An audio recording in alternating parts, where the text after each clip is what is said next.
It's 4:20, October 28th, 4:20 in the afternoon, October 28th, and 2025. And I'm thinking now that I think I've said enough in a journal, okay, that is meaningful to me, and I can look back on it maybe a few years down the road, and remember what I was going through or something. I don't know. But if I were to die or something, this is my gift to you, my grandchildren, because I think that I have kind of explained by both, like live stuff that I've been going through, and by what I say about how, I believe what kind of principles, like you should have. If I could tell you something as my grandchild, what kind of principles I think that you should have.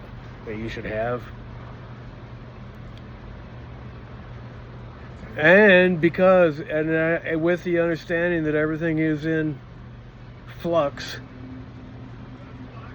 there's not much that's really static. And by that is, flux is moving, static is not moving. And the situation in life that this is right now, okay? And I'm saying I believe that we could be coming to the end. But now I'm having a little bit of hope, because I'm thinking that this president, might die pretty soon. And nobody can really actually get away with the stuff that he's been getting away with, because he's an expert at it, because he's been doing it all his life. And I think times are going to be changing, maybe for the better. But, look, with the stuff that I have gone through, and I remind you, it was a bone, all right, that I found in my driveway that I know came from Quinn, because it's still fresh enough.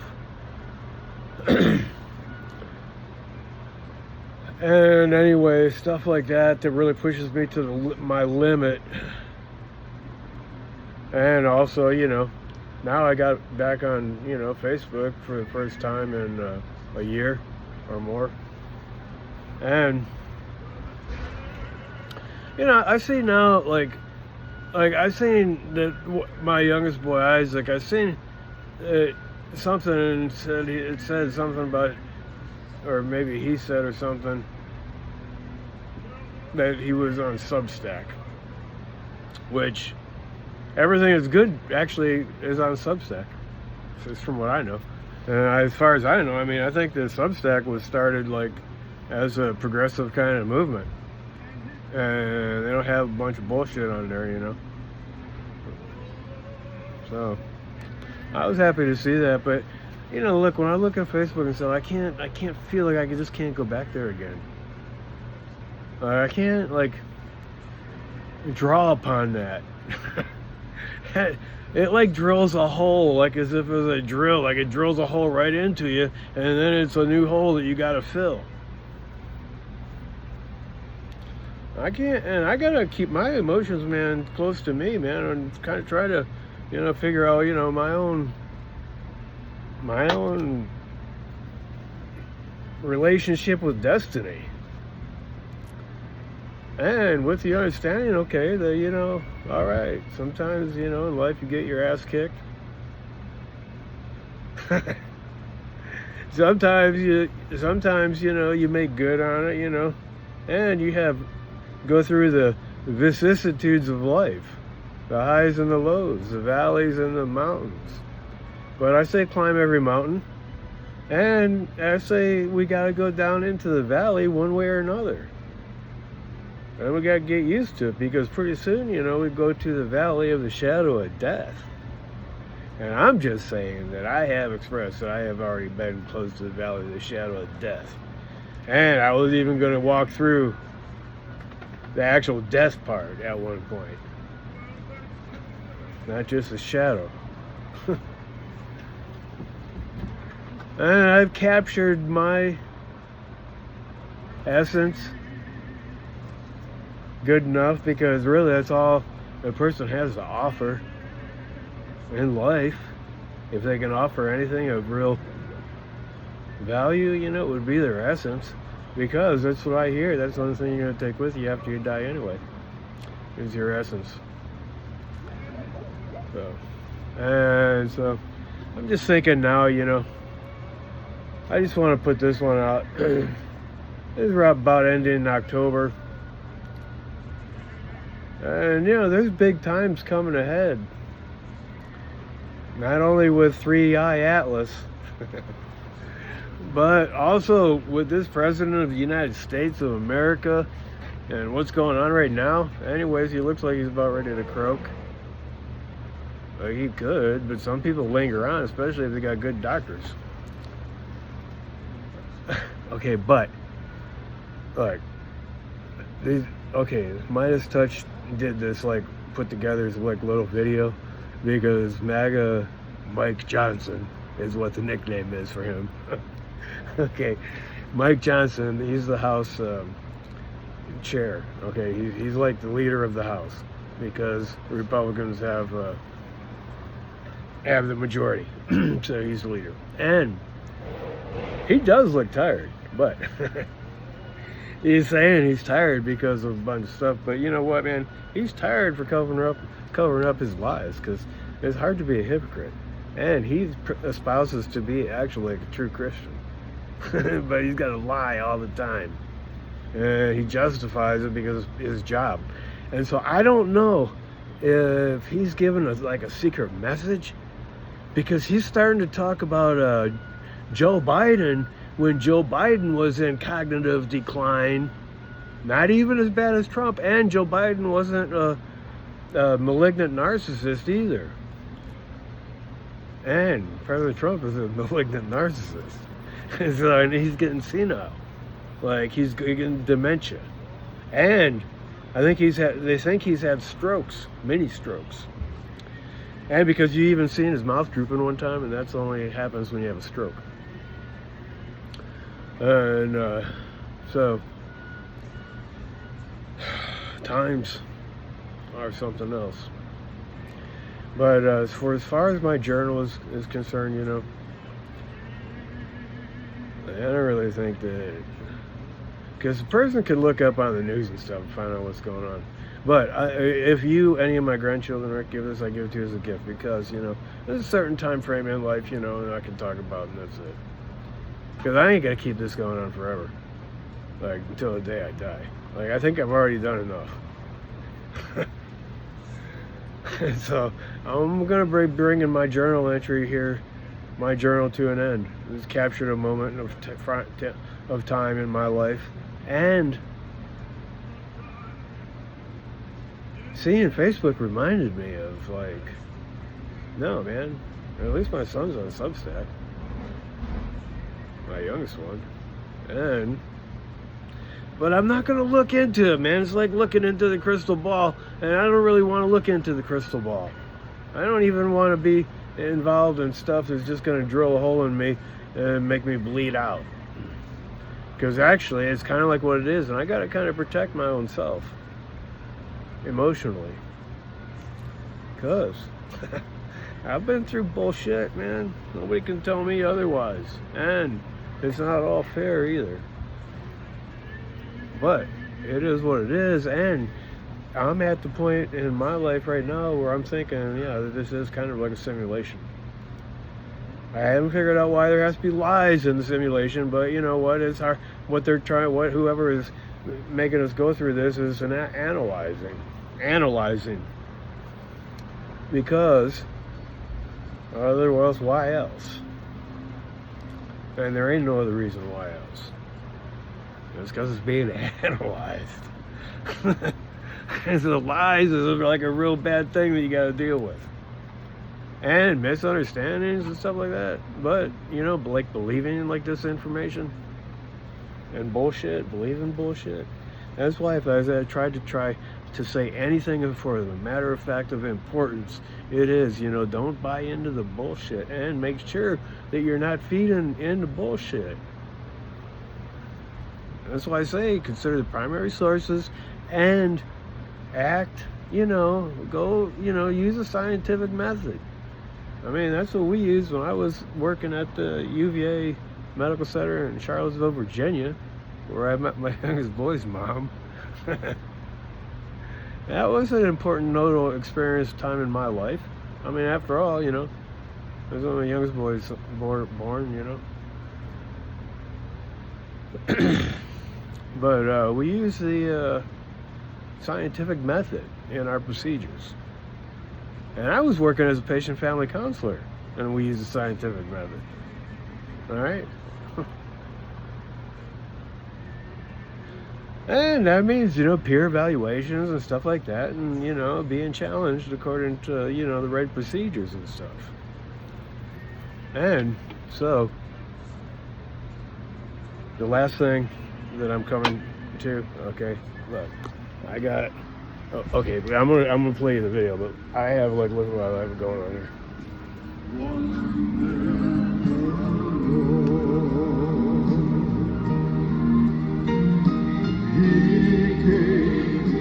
To redeem me. See? That's Jimmy Swaggart. He gave himself to redeem me. That's what he just said.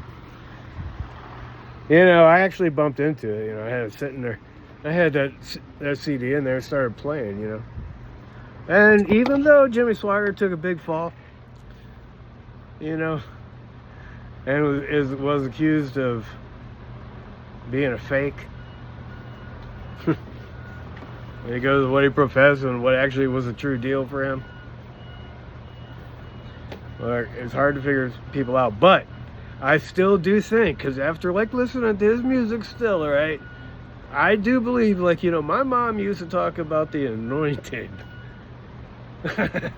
And whatever that word means, okay, it means, what it means is you get a special feeling when you hear something or something like that, and it moves you in a mysterious kind of way.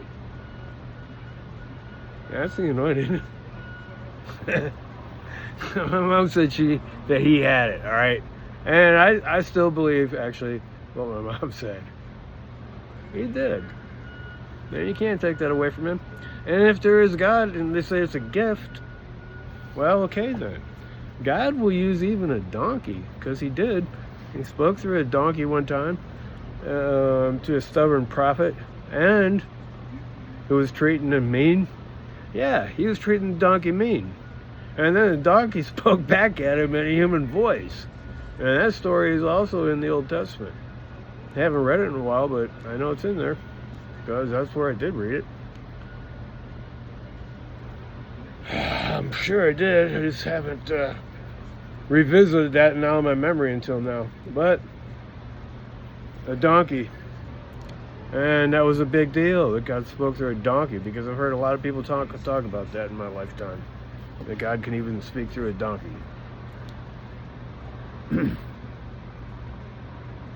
Well, look, each one of us at least can be as worthy to be spoken through as a donkey.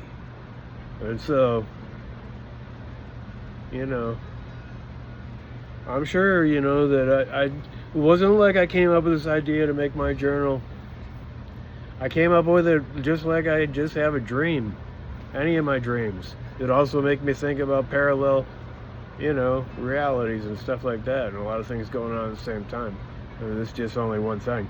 But my opinion is starting to be, if I can change it here, I can change it in about 10 other places, wherever it is that I'm going through, because in my dreams, I go through a lot of stuff.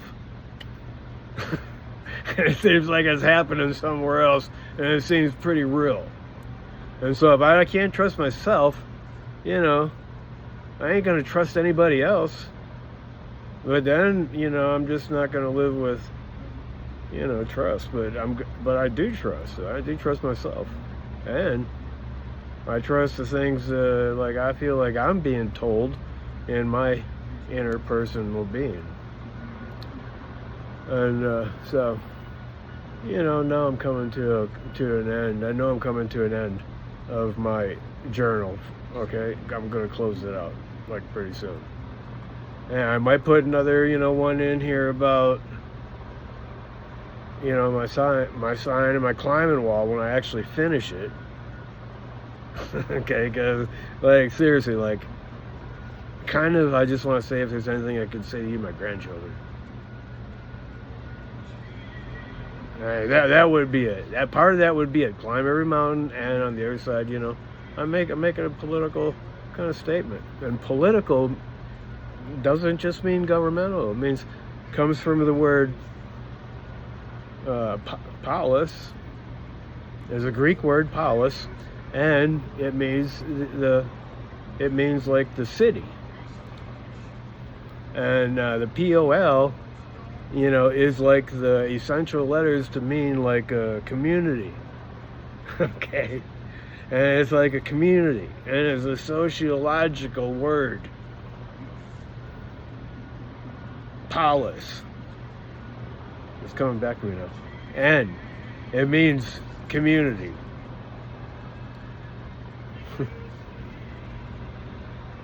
They talk about the city of God too. And there's another word like for the church, and that's like Deco-Nicaea or something like that. Decanesa or Deconai. I can't remember, but there's different, tenses and all them that I'm just pulling some stuff out, in the backwoods of my mind. Okay, but look, these words reference groups of people, and I don't know actually where I was going with that, but look, the donkey that spoke to the person who was being mean to him, he made an object lesson, I think.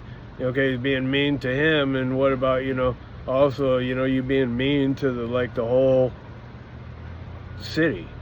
And this could be a false imagination right now, because I'm not really remembering this verbatim, but the same lesson could apply, okay? Like as if I was, because given it is probably a true example, an object lesson. And because obviously, if everything that can happen is going to happen anyway, well, this one thing's going to happen. But our point is, we got to try to learn from it and do our best so we can get out of this situation. And that's exactly what I'm trying to do by changing my situation, like in this life, so that it can change my situation like in a bunch of other parallel universes that are going on. Because in my dreams, I realized that I'm having these other parallel kind of universes going on. So that's what that is. And so, I got to change it here and now, and then I hope change it in the rest of them. It has to be a joint effort. And if you look at it that way, it's not hard to see it that way. I mean, geez. Well, you don't have to take it like this life don't mean crap. No, you could take it like, this life actually does mean a lot. And that's the way I'm looking at it. I mean, that's the way I see it. And so I'm thinking like I'm going to close out my journal, at least. Okay, this part, I'm going to do one more probably, when I finish my climbing wall and my sign. Or signs. And so, because, like, look, at least my youngest boy is on Substack. I don't know what my other two kids are doing. But anyway, so I got confidence. Like my brother used to sing a song, I got confidence God's gonna see me through no matter what the world may bring or something like that, He's gonna see me through or something like that, I can't remember exactly how it goes, but my brother's, favorite song, he sang it all the time. I've got confidence. Came from somebody else that he heard sing it. But, I have confidence that, things are going to be all right for you, my grandchildren. And I know my children, they got to make their own way because obviously I'm not going to interfere with whatever is going on. I mean, I hope they're still alive, all of them.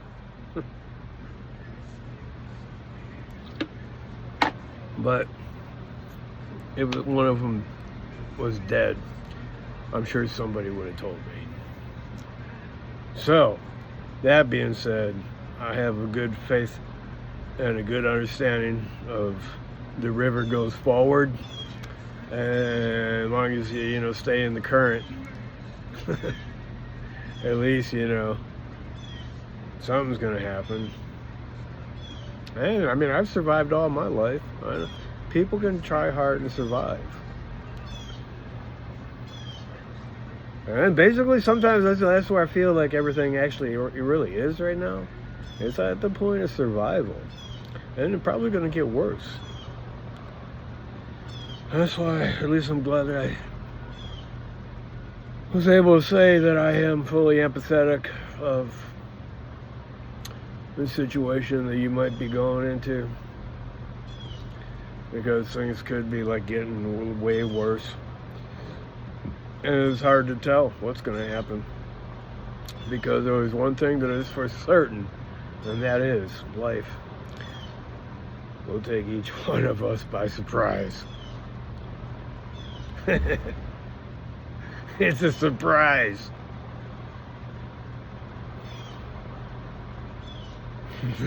So, this one I'm just going to call this one surprise. And I'm talking to you, my grandchildren, surprise. And actually, that is what I learned from my chaplain when I was during the Gulf War. James P. O'Connor became an admiral before I got out. And that's as high up as you can go in the Navy. I'm pretty sure. And, he's the one that I don't know how he told me, but I learned it from him. That Jesus Christ takes us by surprise. See? And he was also the one who taught me about the principle of indirection. And he wrote me a letter and he told me about, to follow my bliss. And that's a statement from Joseph Campbell. And he told me to, something about as I was pursuing the great conversation. The great conversation. I have to look that up and find out what he was actually referring to about the great conversation. And there actually is, something that's called the great conversation.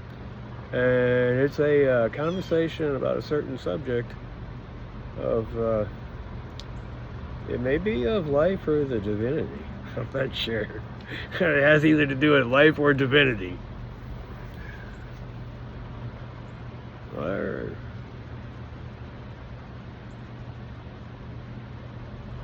Or it could be about something about faith, like being agnostic or being atheist or agnostic or having faith, There's like those three kind of categories. But I want to bring this one to an end, and so I wanted to call this one though.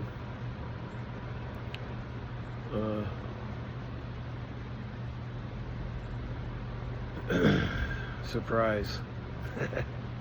That would be the best way to look at it. And like these habaneros right here, they'll give you a surprise.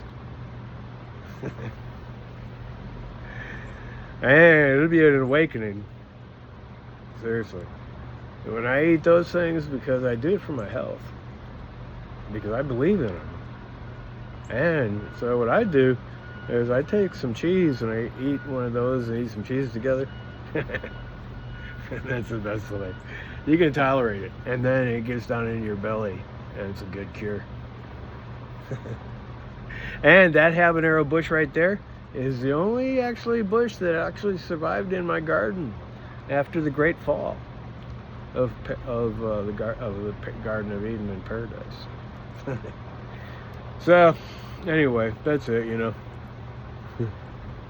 That's it for this journal. But I will do another one, when I finish my climbing wall and stuff, and or if there's anything that it has to happen. But I think this would be it for now. I love you. Bye.